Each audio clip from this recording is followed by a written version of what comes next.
नमस्कार दोस्तों, मैं हूं आपका अपना विनोद कुमार तुषार और आप देख रहे हैं बढ़ते बेक ऑफ कदम मेरे साथ। आइए जानते हैं इस समय की विशेष खबर।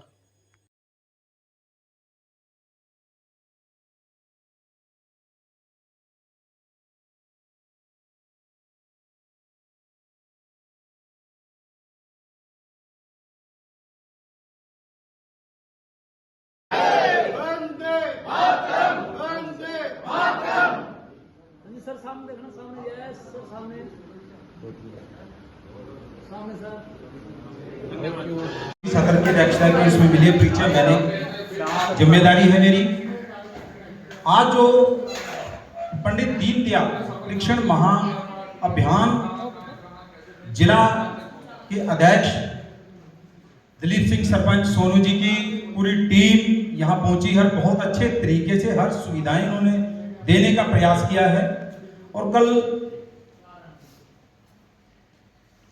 दीपक भारती बत्रा जी ने एक बात कही कि हम सुविधाओं के मोह में ना फंसे। बिल्कुल सही कहा। तो इसलिए हमें बहुत से परीक्षण ये बड़े आसान कर दिए गए हैं भारतीय जनता पार्टी के संघ के द्वारा, नहीं तो बहुत कठोर होते थे। क्योंकि मैंने OTS कैंप जो संघ लगाता है अपने, वो बहुत कठिन और कठोर परीक्षण दिए जाते थे उस वक्त में। आज हम होटलों में AC में चेयरों पे बैठे, उस टाइम नहीं जा जाते, खेतों के अंदर लगाया जाता था अक्सर। और मैं जो मेरे को मिला है जिम्मेदारी, पंडित दीनदयाल परीक्षण महाअभियान शहीद जिला शहीद भगत सिंह नगर नगर निगम चंडीगढ़। सरदार सतनाम सिंह संधू जी किसी परिचय के मोहताज नहीं हैं, क्योंकि उनकी ख्याति पूरे अंतरराष्ट्रीय स्तर पे रही। पंजाब के अंदर एक छोटा सा गांव, उसके अंदर उनका जन्म हुआ किसान परिवार के अंदर। और उन्होंने अपनी राजनीतिक शिक्षा बहुत गंभीरता से पूरी करते हुए वो आज भारतीय जनता पार्टी के शीर्षक नेताओं में गिनती की जाए और पार्टी के द्वारा उनको पूर्ण सम्मान, पार्लियामेंट मेंबर सदस्यता। और सतनाम संधू भारत के प्रमुख शिक्षाविदों में, क्योंकि उनके परोपकारी सांसद राज्यसभा रहे हैं, चल रहे हैं वर्तमान में। अपनी दूरदर्शी सोच के साथ निर्माण के प्रति अटूट समर्पण के लिए जाने जाते हैं। प्रमुख भूमिकाएं, उपलब्धियां उनकी मैं एक एक करके बताना चाहूंगा। सांसद राज्यसभा, वर्तमान में विदेश मामलों के स्थायी समिति और शिक्षा संबंधी पारदर्शिता और सदस्य के रूप में कार्यरत है। संस्थापक उन्होंने चंडीगढ़ यूनिवर्सिटी CGC की स्थापना की, समिति शिक्षा संबंधी परामर्शदात्री आदि सदस्य के रूप में भी कार्यरत रहे।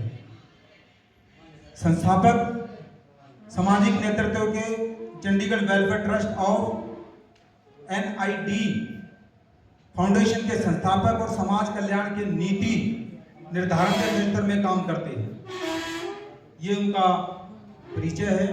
और मैं अशोक जी से बात कहूंगा, क्योंकि ये जिले के अंदर हैं, जो नवयुवक अभी आ रहे हैं, राजनीति आगे कदम बढ़ा रहे हैं। आने वाला समय आपका है।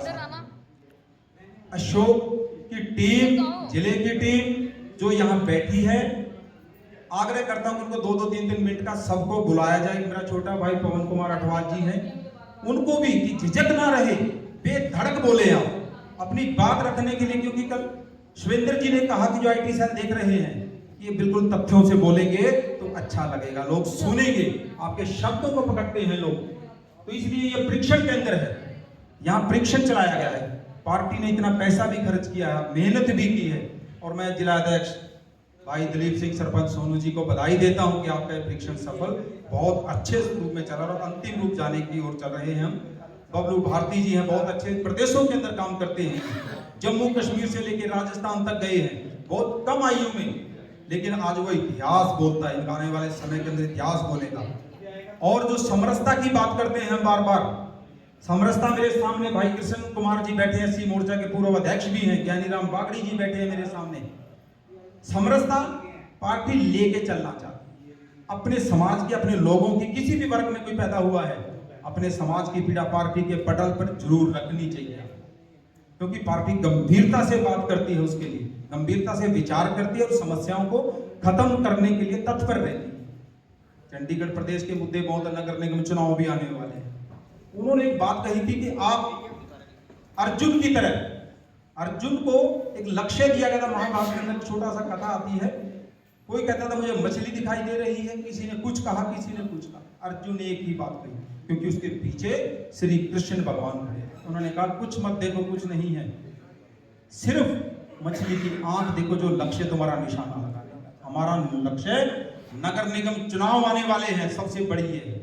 जैसे अपने संधू साहब, बिंदर संधू जी बात कर रहे थे, झिझक रहे थे, उनकी झिझक निकालिए। मैं अशोक जी से कहूंगा, अशोक जी बहुत बढ़िया प्रवक्ता, मैं कभी समझता था कि शायद ऐसा नहीं है, लेकिन बोलते बहुत जम के बोलते हैं और जम के बोलना चाहिए, और ऐसे हमें हजारों नेता पैदा करने हैं। कल भी एक बहन बात कर रही थी, नेता कौन?